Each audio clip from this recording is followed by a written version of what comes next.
Nice of you. It was nice of you, Cushion.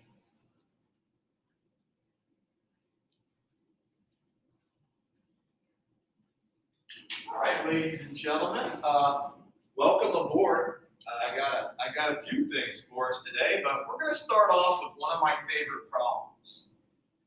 It says pulley A rotates clockwise as shown, and it's got constant angular velocity, and it's driving a second larger pulley B using a flexible belt, moving around the two pulleys without slipping.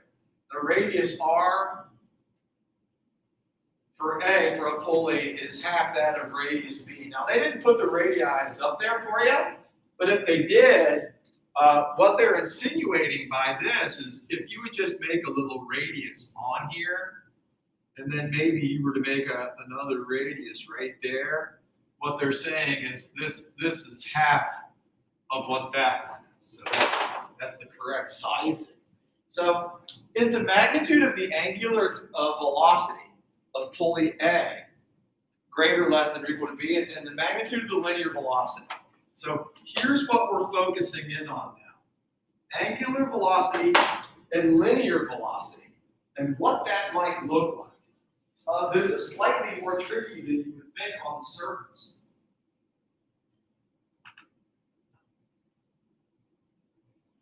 These types of problems are just a little slightly more tricky than you would think.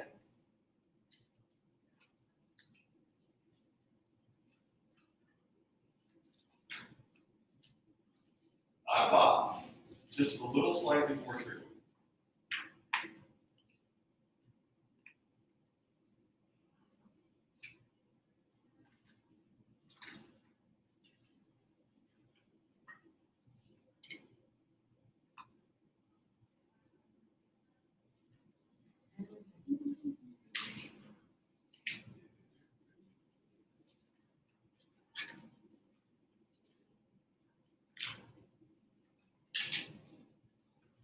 I'm going to give you guys a couple seconds to think about it, and then I'll pass you back to quizzes too. That's all the agenda today. For sure.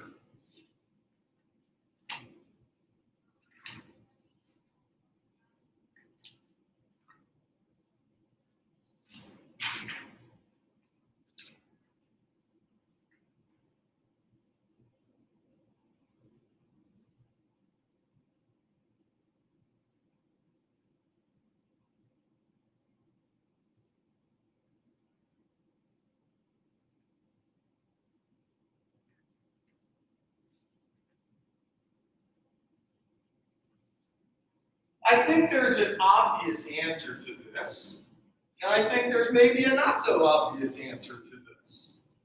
So I'll give you a little hint action. At the bottom there, sorry, lost my thought here. At the bottom, by the 27-1, I gave you a little hint on how to solve this. You got to remember that V equals RW on here. And I want you to imagine that there is a little point. There's a little blue dot that I can put on this as it goes around. I want you to imagine it. All right, that helps. Like at position 1, we can find the blue dot. We can pick the blue dot up at position 2. We can pick the blue dot up at position 3, and we can pick the blue dot up at position 4. And I'm going to tell you ahead of time that the linear velocity equals R, and that's an omega. All right? And so I guess if you want to reorient your minds, you could also consider the following like that as well. Because they're both true. We just have to figure out what the truisms about this problem are, and then it becomes really, really solvable. And we'll take a little class vote. I think this problem, I don't know. There's a lot of ways that this problem can be conceptualized. Also, I think it's tricky. I think it's trappy. We just got one today.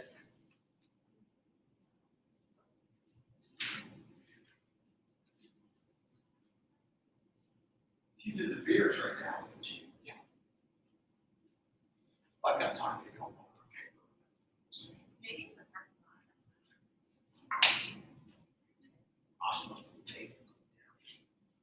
Got it. Got it. I'm smart. You're going to drink. Oh, it's been brought. Okay. Pull out your quiz. Okay, let's celebrate here. Look, man, if I'm looking at a blue dot going around the outside, blue dots going around the belt, only one of these statements can be true. Only one statement can be true. The linear velocity of the blue dot doesn't change. The angular velocity of the blue dot doesn't change.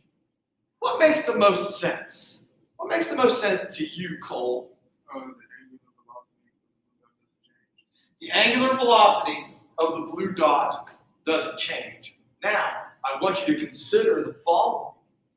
The angular velocity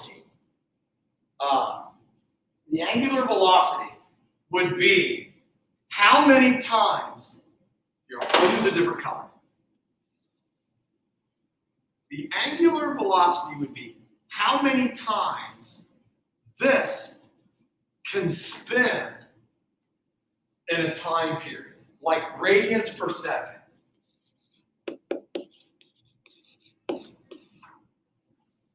In 1 second, do you think this would spin more radians, or maybe this would spin more radians?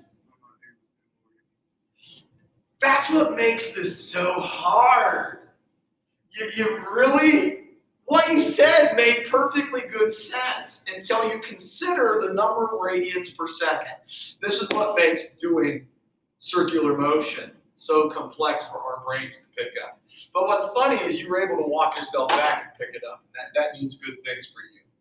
All right? It is clear that pulley A is going to do more radians per second.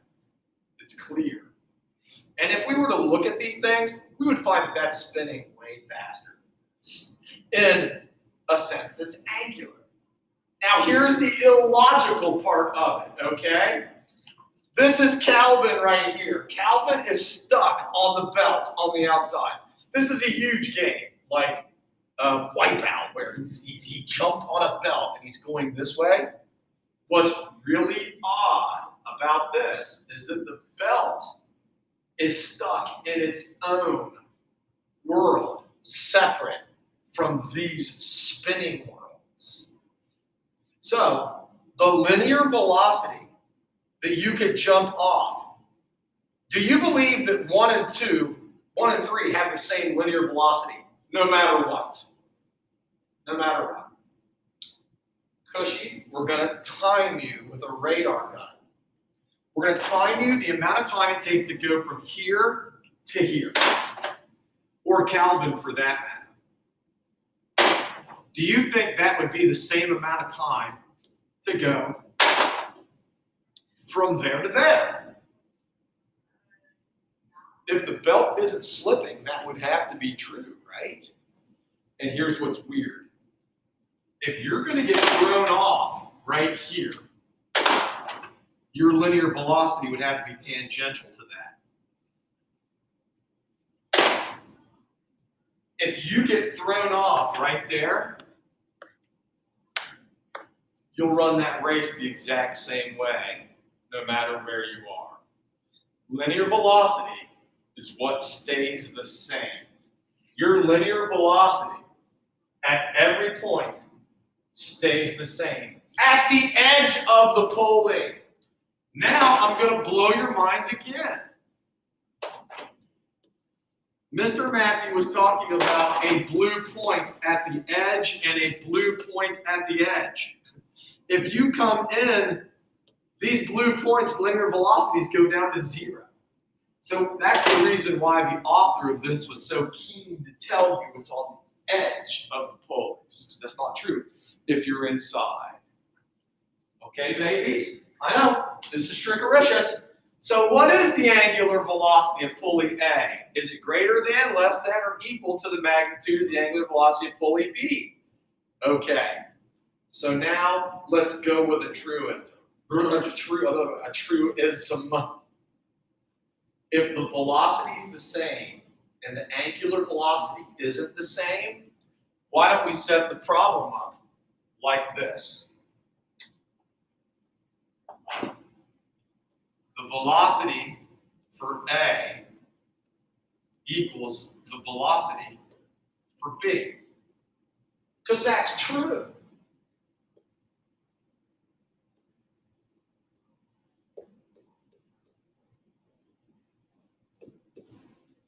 Because that's true.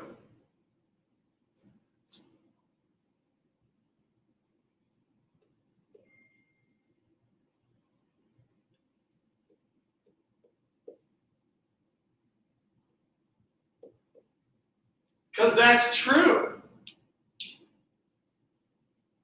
See what we're talking about here?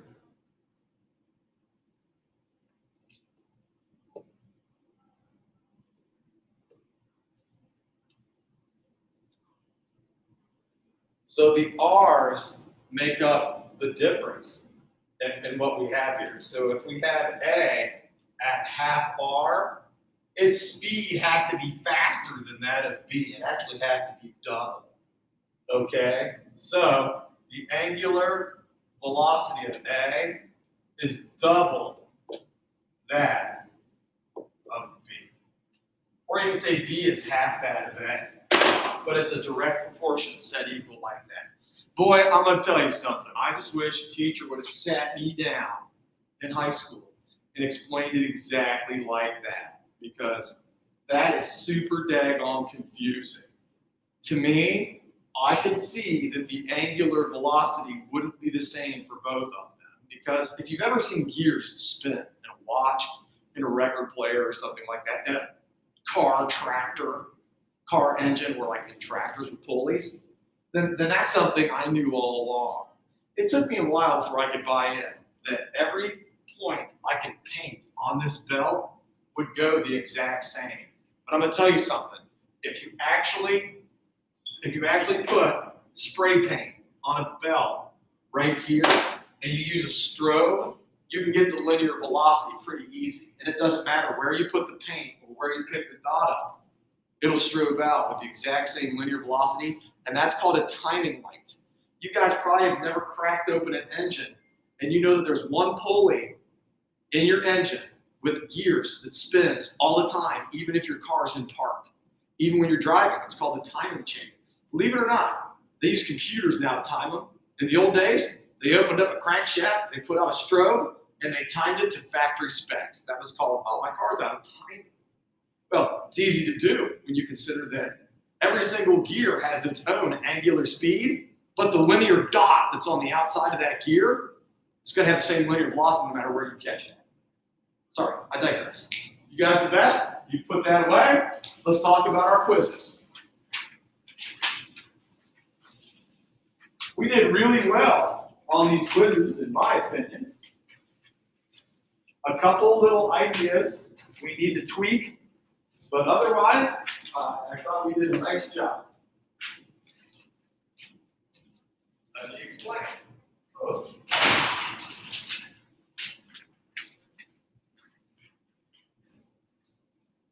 And yes, I'll probably run this up to your little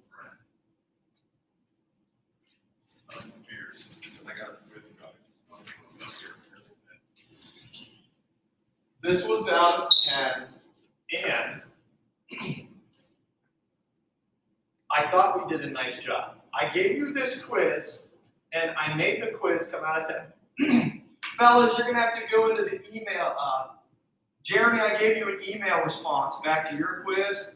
Preeti, I found where you put your quiz as well. So I think I put a response onto it, or I did it in the email. I can't remember. Right on, man. You did fine. Let me see how long it takes my computer to bring it up. I'm a little fearful. I think my computer's dying. a slow, horrible death. It's not connected to the internet near as fast anymore. It's not opening applications. I'm afraid to have him re-render it because he re-rendered somebody's and theirs died. Yeah. So, and as soon as he updates my computers, I can't use my smart board anymore. So, I'm trapped. Like it's checkmate for Maddie as far as that goes. So let's talk about the first problem on there and why the answer is A, B, C, and D. The reason why it has to be A, B, C, D, and some of you went backwards, some of you went D, C, B, A. The larger the number that the rotational inertia is, the slower the item is going to be getting to the bottom of a ramp, and the lower velocity it's going to have at the bottom of the ramp. So what I did was I just plugged in, the masses. I looked at the R's, and I just got values for the I.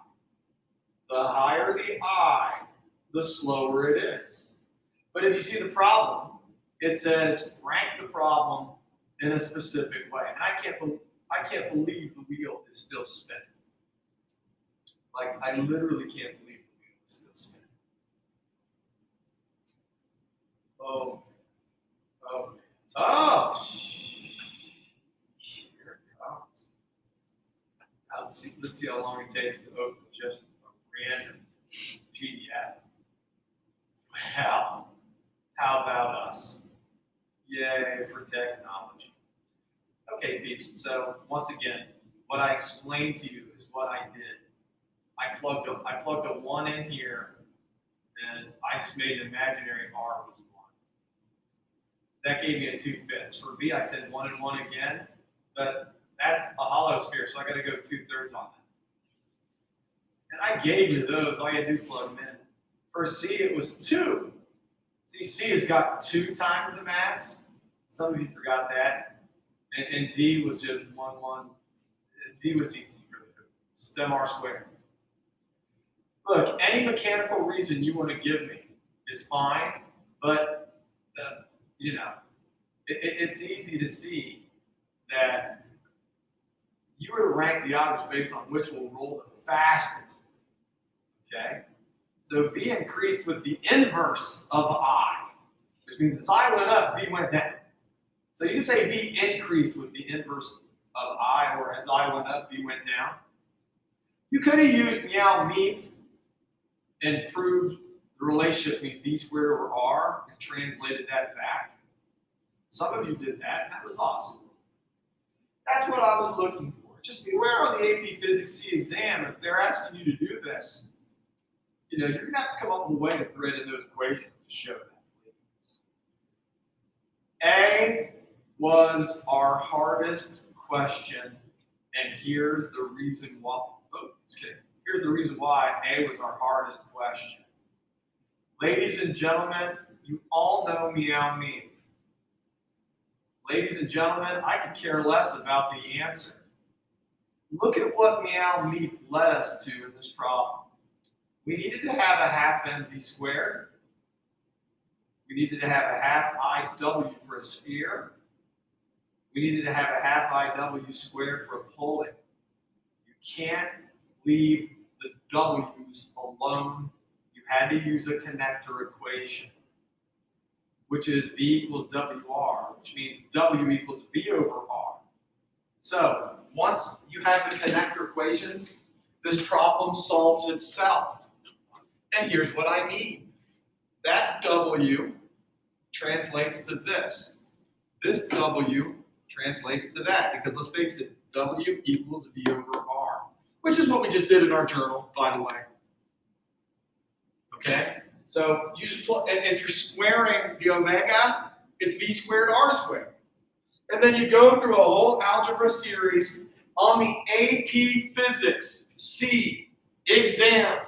It is absolutely vital that you come back with the derivative based on the terms that they want you to put it in. This, some of you had a 2 up here. The 2 does not live up there. The 2 has to, well, actually, you could put a 2 up there, I guess. Yeah, I'm sorry. You could put a 2 up there if you did this. But you still have to have 2 MGH, and then the M here plus the 1/3 big M plus 1/4 M over there. All right? So, just be aware. So, Jeremy, you can put a 2 up there. That's fine. But you got to have the other terms in there correctly. And that's the biggie. And our answer, it really doesn't get destroyed by sig figs. You've got to have an answer. 2 sig figs is 1.2. 3 sig figs is 1.16. Ladies and gentlemen, you have to be able to do this problem. It's that simple. Here's the good news. Most of you did a fantastic job with Meow Me. It's simply a question of substitution and then doing a little bit of algebra correct, which you're all fantastic at algebra. So I'm not a hater. We did okay. And then at the bottom, it said use calculus to prove that rotational inertia is 1/3 ml squared. Look, I would have been very happy, you know, if you just even wrote this down right here. I'd have been very happy with that. Okay? Very happy that some of you that haven't even had calculus, you are able right now to identify the elements of how you do finite integration. You just got to memorize how to do it, people, if you haven't had calculus. It's not that much to memorize. And I'm going to tell you, you're going to be asked to do this with this. You're going to be asked to do this in angular momentum. And when it comes to kinematics, you're going to be asked to integrate things. So you don't have to integrate things that are like logarithmic variables or natural logs or, you know, fractions, exponents, decay equations. You don't have to worry about that. Integration is always going to be finite. It's always going to have easy boundaries to close off your problem with. Substitute back in. Not a bad job, people. You guys did a really, really nice job at the end. I want to talk about one topic in your notes for angular momentum. So if you have your notes out, I want to show you how easy it is to do angular momentum since you guys already know how to do momentum. I'm going to show you how ridiculously easy it is to do this angular momentum idea. And then after that, we'll let you guys do some practice. You'll have a little bit of chill time. Okay.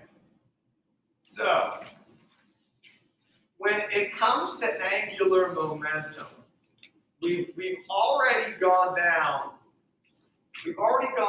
this hallway right here.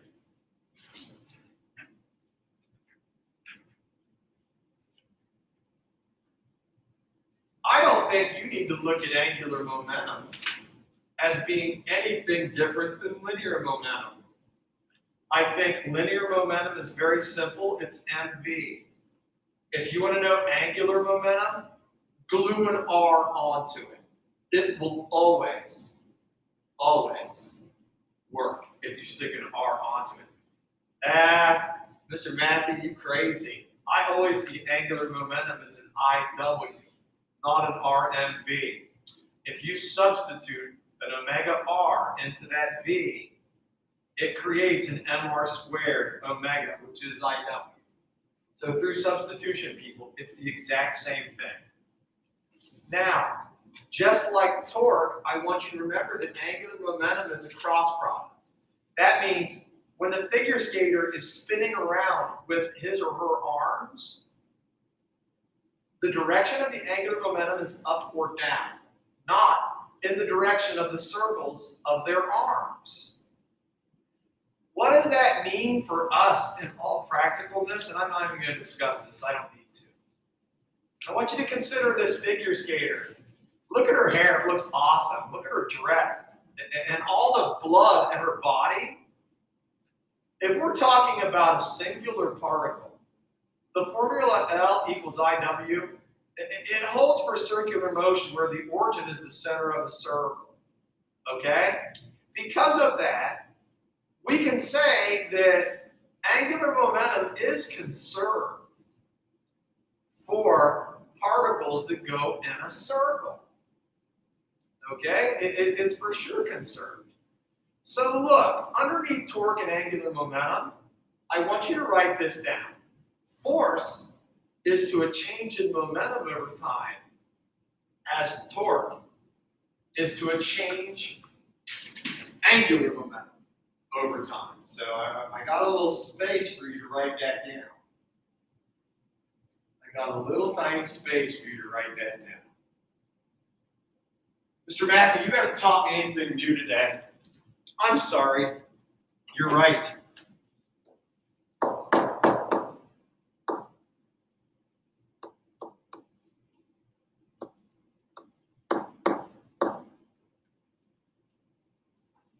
I'm sorry. I didn't teach you anything new today.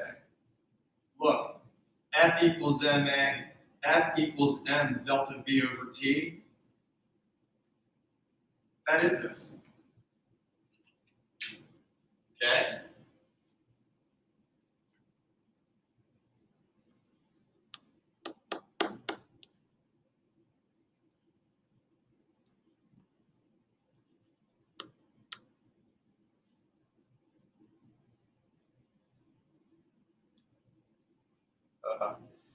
Your omega, V equals omega R. So V over R is equal to omega. Acceleration is a change in omega over time with the substitution of V over R. Knocks that out. You end up with MRV, RMV over time through substitution through these ideas. No need to walk through it. It's the same thing. Okay? Roger that. Let's not even worry about that. Okay? Let's talk about what the conservation of angular momentum looks like. And then we're off to the races. So I have a former student who was really a high-level ice skater. Okay? And she has given me permission to do this. In fact, she filmed herself at practice so that I could show this for years and years to come. So she's at the Ohio State ice rink where she used to train. I'm going to show you something that's pretty cool.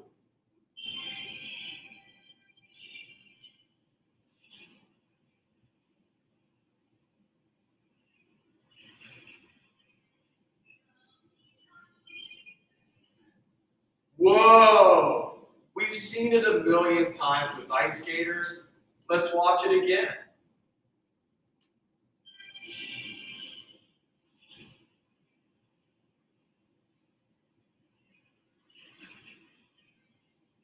Wait a minute, how can she speed up without applying an external force to herself? Calvin, what do you think? Well, so she's taking her mass and bringing it force towards the point of rotation. So basically, she has the same angular momentum, but it is being, since the radius is decreasing, the velocity is increasing. Man, you said it absolutely perfect. Okay? Calvin said it absolutely perfect. She is not manipulating her mass. She's manipulating where her mass is. And that means she's changing her eye. Okay? Here's a very common example of this ice skater problem. Okay, here's a very common example of the ice skater problem. We know that meow equals me. Well, it's the same for momentum. Leo equals lift. That's a little harder to do, right? I guess it would be low equals low. Low. Look. Bringing the center of mass into here is an easy way to make your 112 ml squared change itself into more like, 112 ml, become more like a half ml squared, okay? So we're changing the inertia. We change the inertia, all of a sudden the velocity conforms to that, okay? So we spin faster. That's it.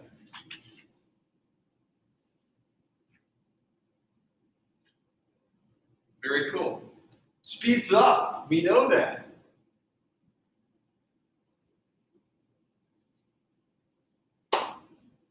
Ladies and gentlemen, I kind of like where this is.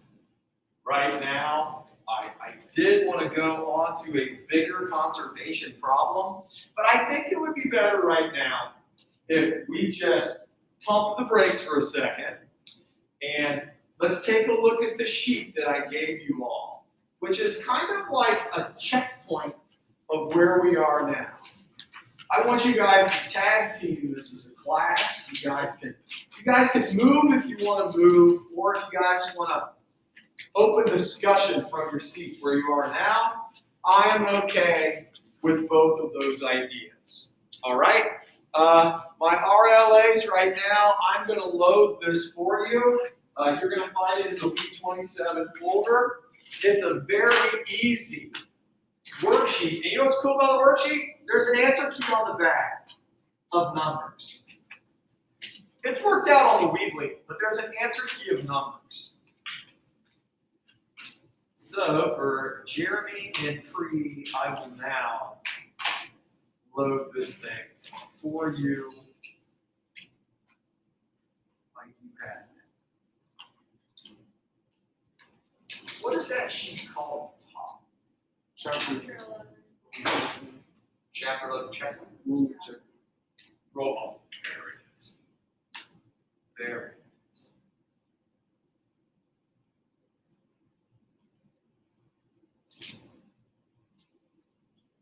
Yeah, there it is.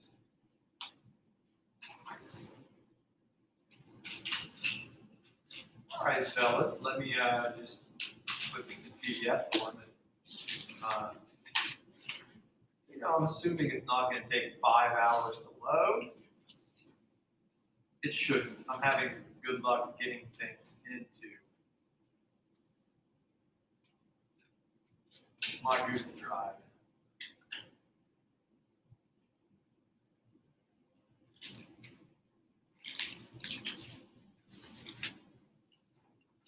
There we go.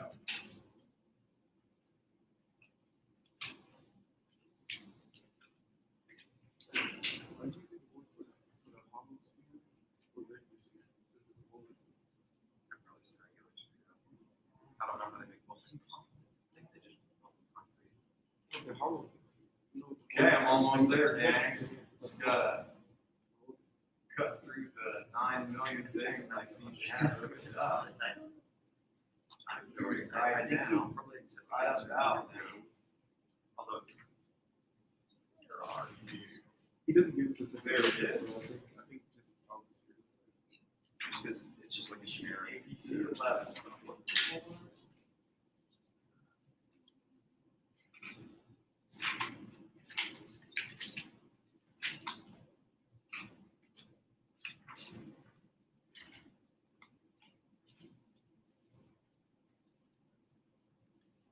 I'm just going to title it Rolling Checkpoint. Nice.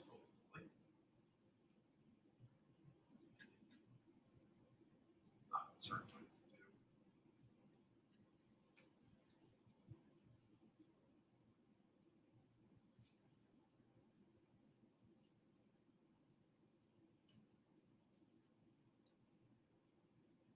believe it or not, AP Physics C, you guys are on time. Like, we are on schedule. So, congrats. It's a credit to you all. How hard you guys have worked.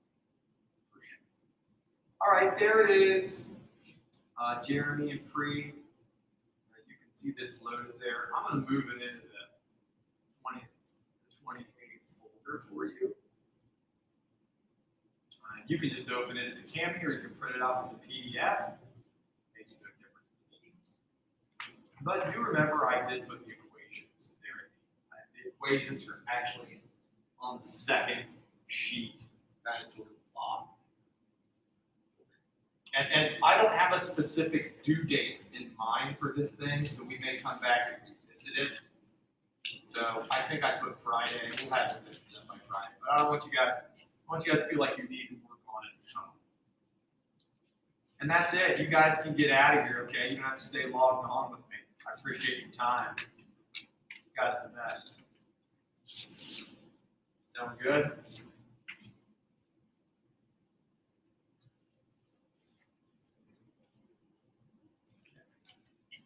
They're gone.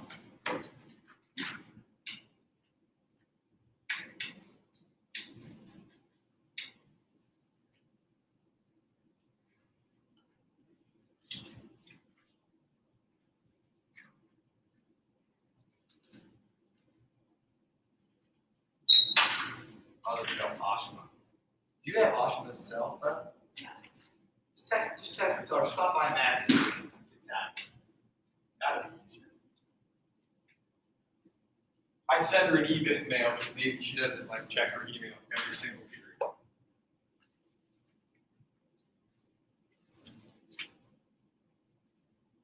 Could be.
Stop castifying. I remembered the day. Holy moly, I remember today.